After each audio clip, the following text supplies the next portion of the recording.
Hey,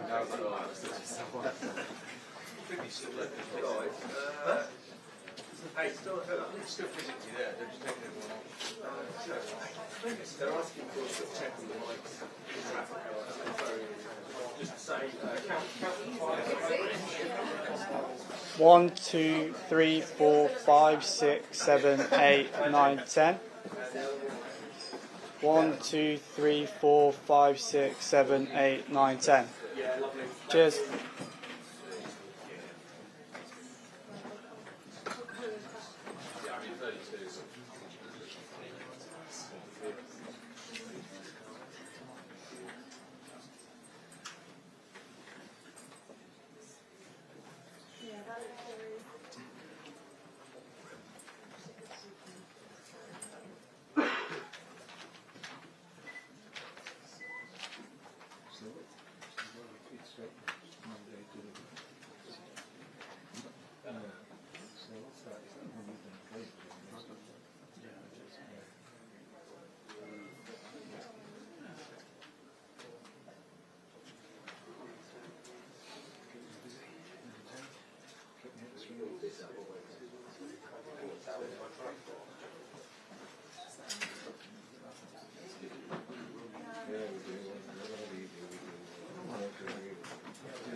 Maybe it's into tomorrow.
Thank you all very much for coming, and hopefully the sound system's working. Sounds like it. I'm Robert Colville, Director of the Centre for Policy Studies, and I'm delighted to welcome you here today, especially on such short notice.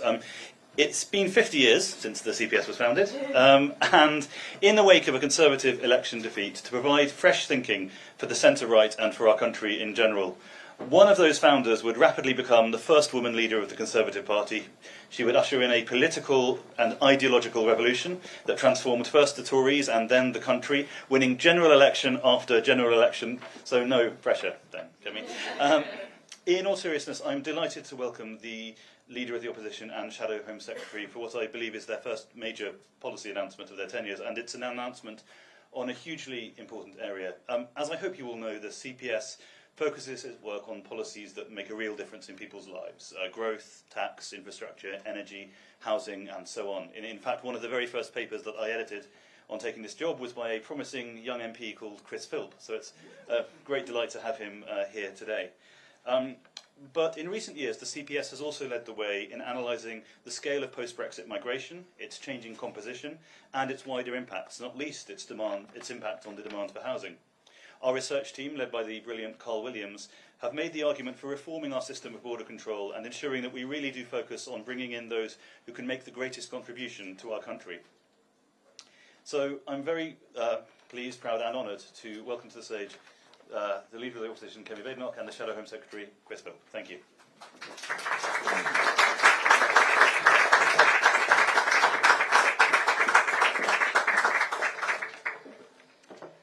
Good afternoon, everyone. Tomorrow, immigration figures will be released that should show a drop in net migration. This is because of the changes we made in the last year of the Conservative government. The figures we saw for 2023 were astonishing. They highlighted a big problem we must be honest about.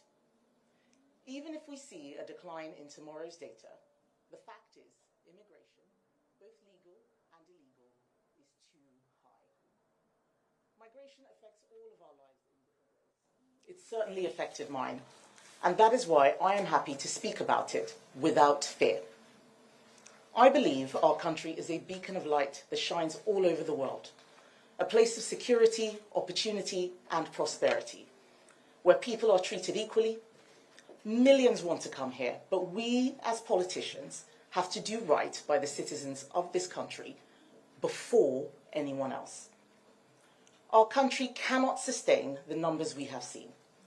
We are reducing the quality of life for people already here because immigration is at a pace too fast to maintain public services, and at a rate where it is next to impossible to integrate those from radically different cultures. It is time to tell the truth. For decades, the entire political class in this country has presided over mass migration. Since 1994, every year has seen more people arrive in this country than leave. Numbers climbed and climbed. During the last Conservative administration, we promised to bring numbers down. We did not deliver that promise. We ended free movement, but the system that replaced it is not working. Some of the increase in migration was for humanitarian reasons that few would disagree with, taking in refugees from Ukraine and British overseas nationals from Hong Kong. But that was not the whole story. We may have tried to control numbers, but overall, we did not deliver. Under my leadership, we are learning from our mistakes, and it is time for a new approach. We need to change. Let's break it down. First, if immigration is too quick, there is no integration. The ties that bind us start to fray. It doesn't matter whether you're massively for immigration or massively against it. Without a shared national identity, our country will suffer. When people come here, they must buy into the values, customs, and institutions that attracted them here in the first place. Second, the political class cannot pretend that immigration comes only with benefits and no costs. When we can all see the pressure on housing, roads, GPs, and wages, we must be honest. The failure of politics over the last 30 years has been to gloss over it or make it a fringe issue. That has to stop. Third, we can no longer be naive.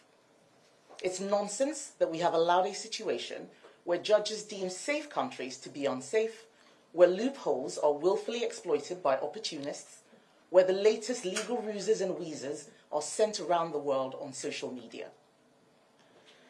Now, as I have said, tomorrow's figures will likely show a reduction in net immigration, and no doubt the new government will try to take credit for that reduction, but that change is due to the reforms that the Conservatives made in our final months in power. For example, over the last 18 months, income thresholds for work visas increased by 50%. Restrictions were placed on care workers and students bringing family members into the country. Labour may criticise our record on immigration, but remember, throughout the last 14 years, the Labour Party were urging us to relax controls on immigration. Even though those figures tomorrow are likely to be a start in the right direction, it's not enough. We remain a world away from where we need to be. Labour won't get us there. Under a Labour government, immigration will remain far too high. We are already seeing the signs. For example, the last Conservative government committed to increasing the income threshold which a family must earn to bring relatives to the UK. This reform alone was estimated to cut net migration dramatically, but the Labour government has suspended that change.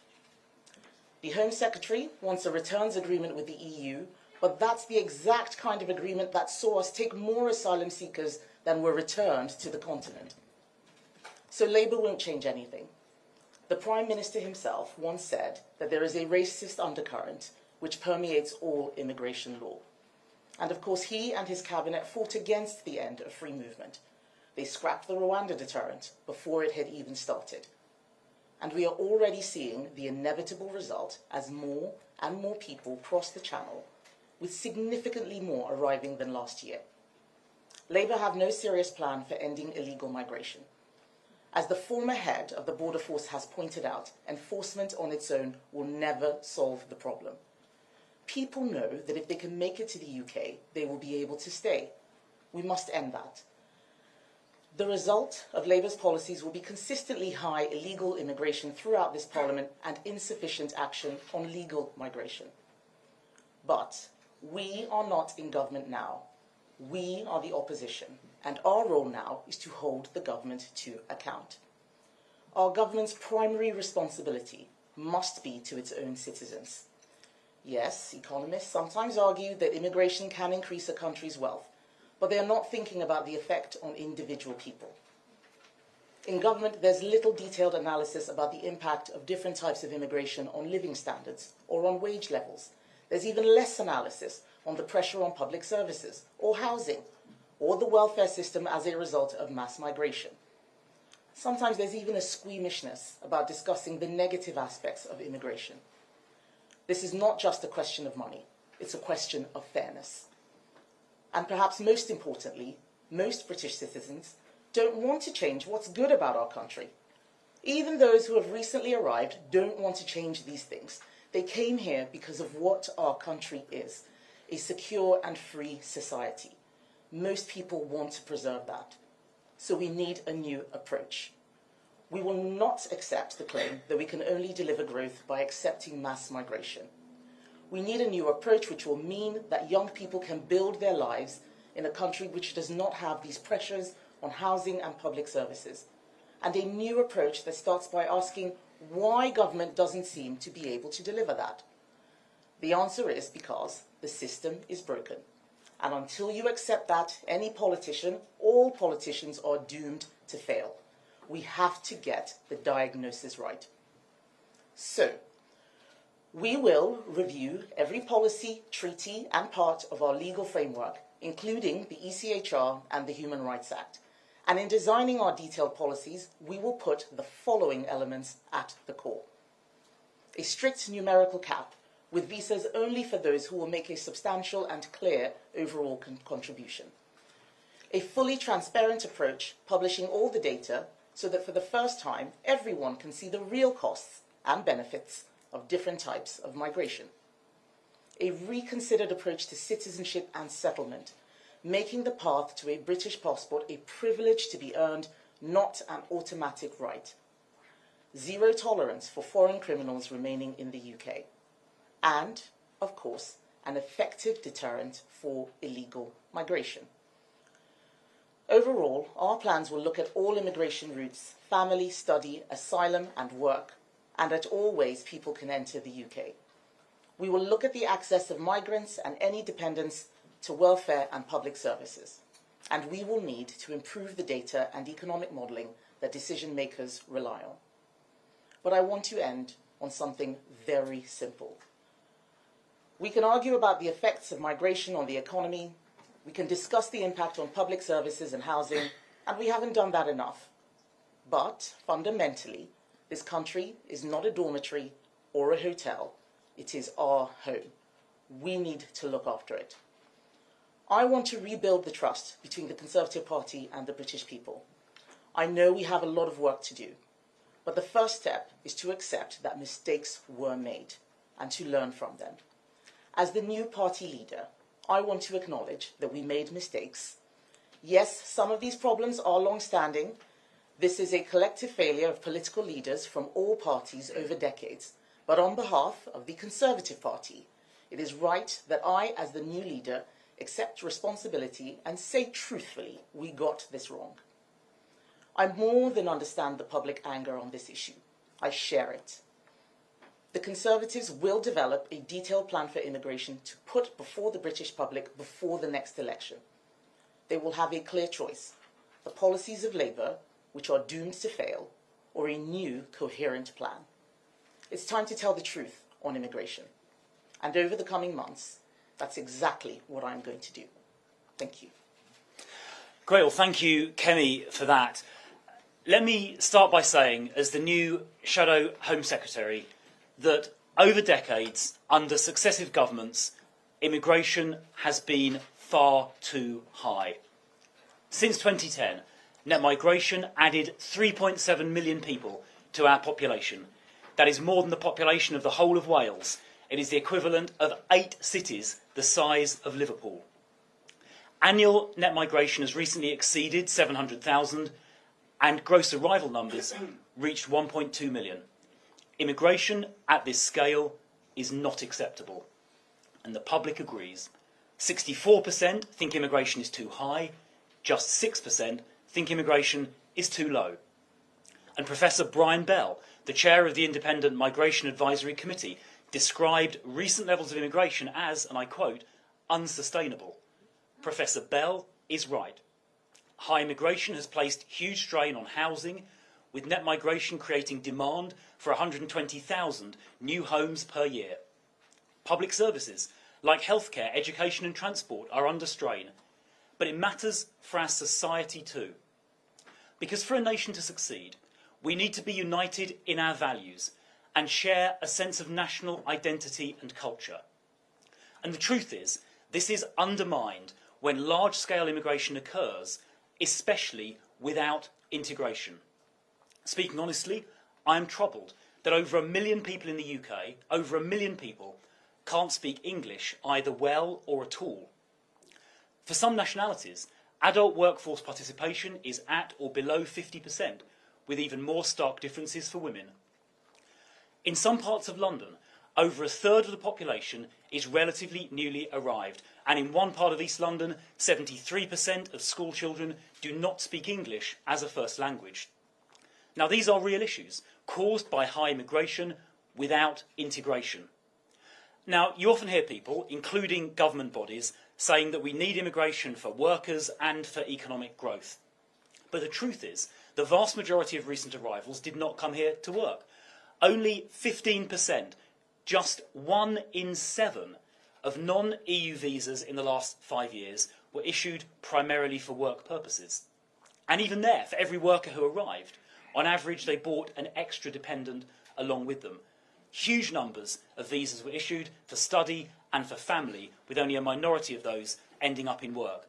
And even for those who were in work, they were often earning very low wages.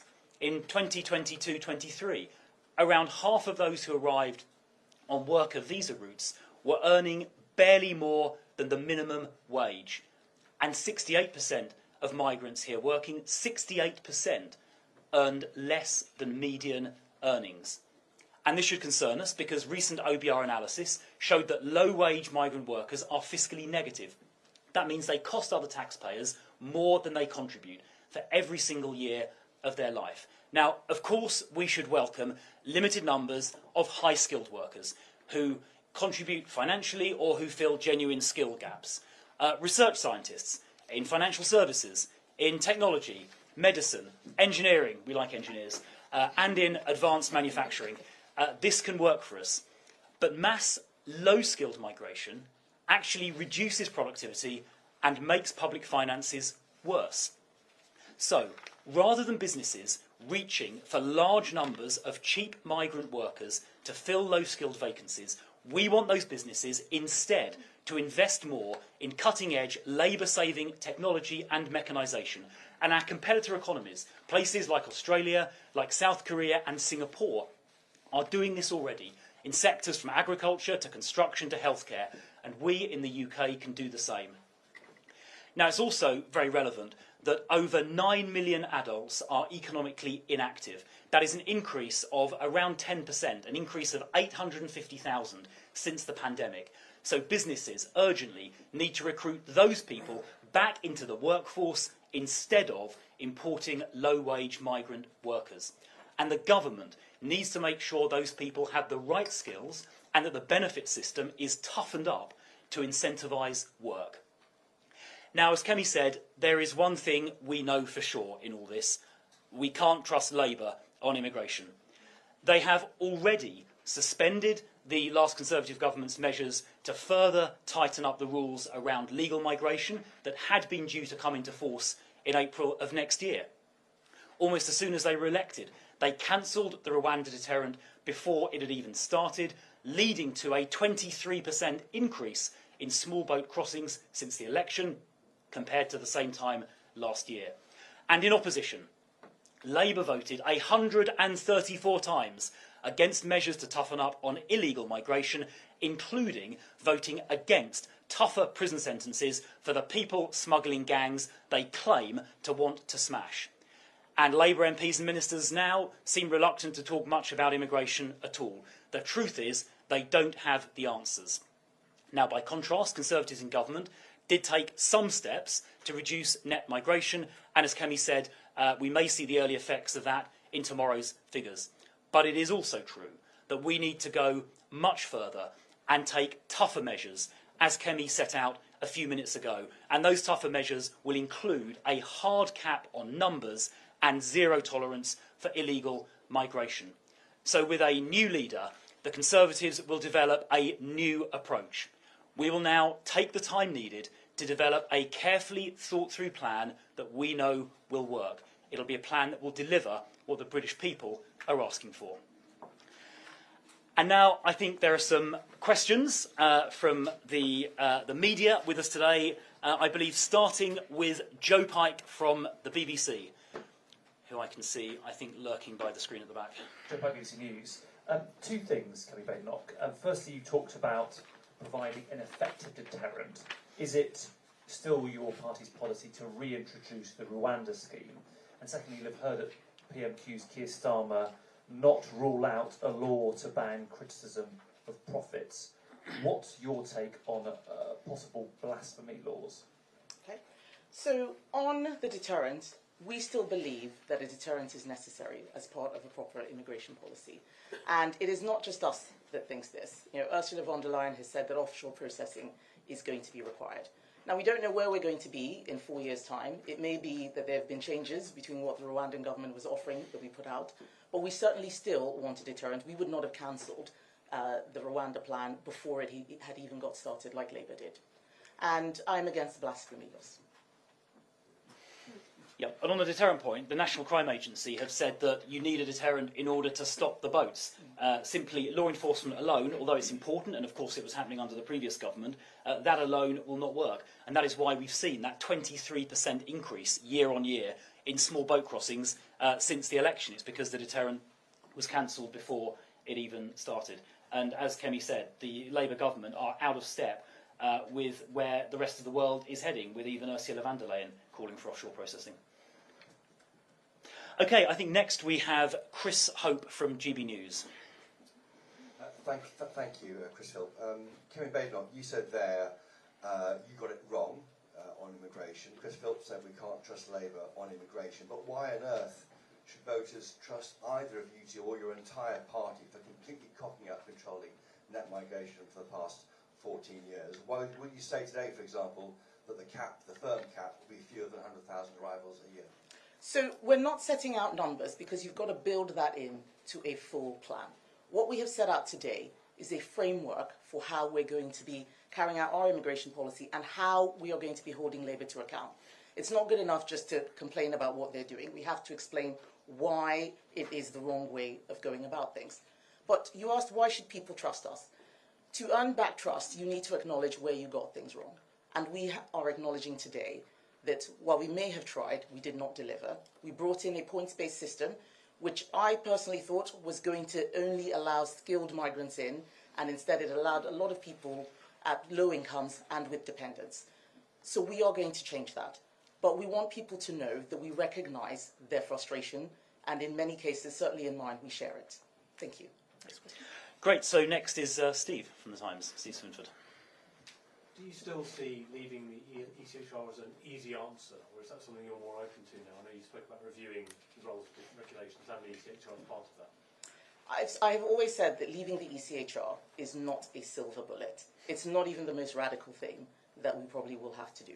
But if we're going to leave the ECHR, we need to have a plan, not just a promise. There is a lot more that is going on in our immigration system beyond the ECHR. And what I don't want to do is what has happened before, where politicians make promises quickly to get votes and then things aren't delivered. What you are going to see from us is a new approach, principles and policy based on a plan. And our detailed work will include reviewing the status and operation of the ECHR. That is part of the scope of our work that will be taking place. Jason Groves from the Mail. Thanks very much. A couple of things. Are you really willing to contemplate removing the access of migrants to the benefit system? What are you going to do about people who won't integrate? And what is the most radical thing? That was 3 questions, Jason. So yes, when it comes to benefits, we need to look again at how our system is structured so that we make sure that it is fair. It is about fairness. We have to look after the people who are in this country, the British citizens first. Our welfare system is not an international welfare system. And we have organised it in such a way that other people are able to take advantage of it in an unaffordable manner. We've got to look at what we are spending on welfare in its entirety.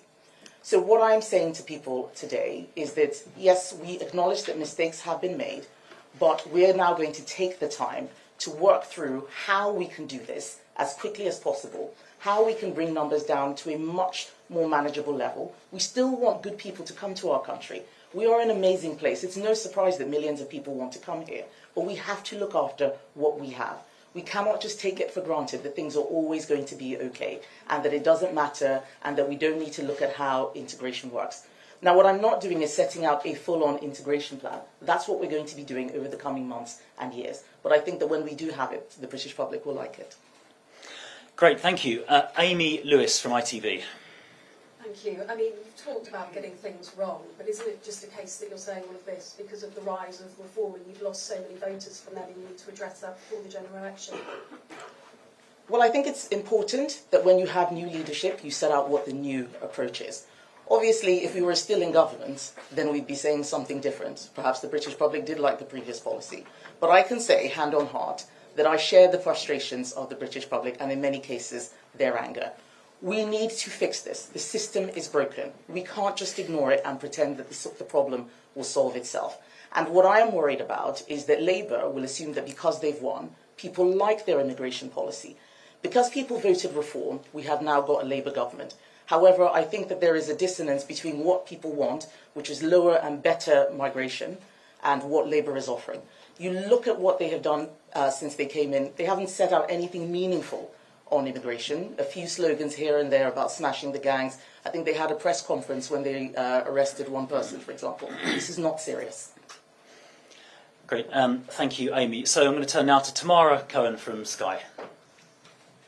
Thank you, Tamara Cohen, Sky News. Previous Tory leaders had a migration cap of tens of thousands and they never met it, which didn't help with trust in politics. How would your cap be different? How could people have faith it would be deliverable? And how would your zero tolerance policy for illegal migration work if people were crossing the channel from genuine war zones? Okay, I'll let Chris take the second half on a zero tolerance policy. But why did the previous caps not work? My view is that there was an assumption that simply stating a number and was enough, and then hoping that things would work themselves out. What we will do now is explain how you will get to those numbers, not just stating the numbers. We are moving beyond rhetoric. I'm not somebody who just talks. I'm not a lawyer. I'm an engineer. Before we say things, we have to have a proper plan about how we deliver them. Chris? Yeah, well, on the cap, we'll make sure that is a cap that bites. Of course, when the coalition government talked about a cap, we were part of the European Union, and free movement meant that that was in practice not something in the government's control at the time. We're clearly in a different position now, having left. On the question about illegal migration, or criminals in particular, we want to make sure that where someone has committed a criminal offence, so-called foreign national offenders, they are always removed to their country of origin. We need to use powers like visa sanctions to make sure that their country of origin or their country of nationality actually accept them back, which in some cases is a problem. And we need to make sure that some legislative obstacles are cleared away. So, for example, very often, bogus modern slavery claims are made in relation to foreign national offenders, and yet in the ECAT Treaty, the European Convention Against Trafficking, there is a public order exemption that means we could still return foreign criminals. On the question of illegal migration more widely, what it means is we need a deterrent that will ensure people who come here illegally are removed. If they're from a safe country, they'll be removed to their country of origin, their country of nationality. If that is not a safe country, we will need to find somewhere else they can be removed to, which obviously was Rwanda, but we will need either that or something equivalent to it. And as both Kemi and I have said, that is a direction of travel that even the European Commission, even Ursula von der Leyen, is now signalling. She wrote to European member states in October saying they should look at offshore processing. That's slightly different to Rwanda, but it's similar in principle. And yet here we have a Labour government going in the opposite direction and presiding over increased small boat numbers coming across the channel. So I think we now move to Nick Gutteridge from the Telegraph. Thank you. At the back here. On a slightly different topic, the French government today has said that it would not arrest Benjamin Netanyahu if he travelled to France. Do you think the UK government should follow suit, and what do you make of their decision basically not to say what they'd do? Well, I think it's wrong that the government won't say what it will do. Our Shadow Attorney General has already written and set out what our policy is on this subject. But today I'm mostly focused on migration.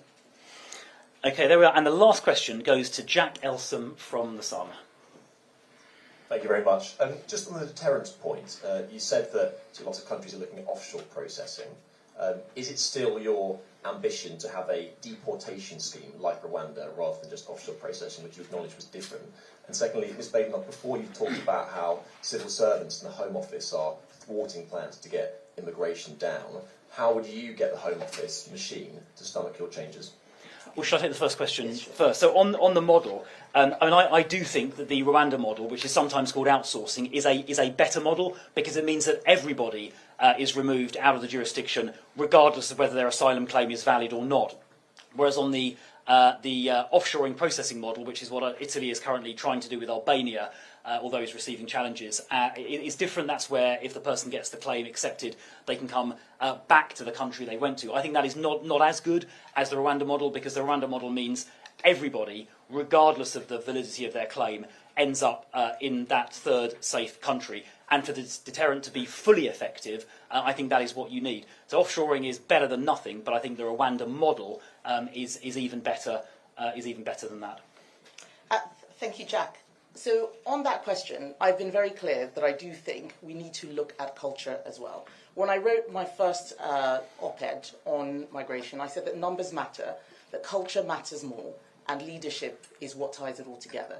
And that culture isn't just about the cultures of people coming to our country. It's also about the internal culture that we have in the system, the culture in Whitehall. There are many good people in the Home Office, but I think we need to change the culture. There are also a lot of people who are there who would much rather be working in a charity helping people with asylum, helping refugees. We've seen senior director generals, for instance, leave the Home Office to go to Amnesty International. The Home Office is not a charity, and we need to make sure that we are recruiting for it to do the job that it is meant to do, which is controlling borders.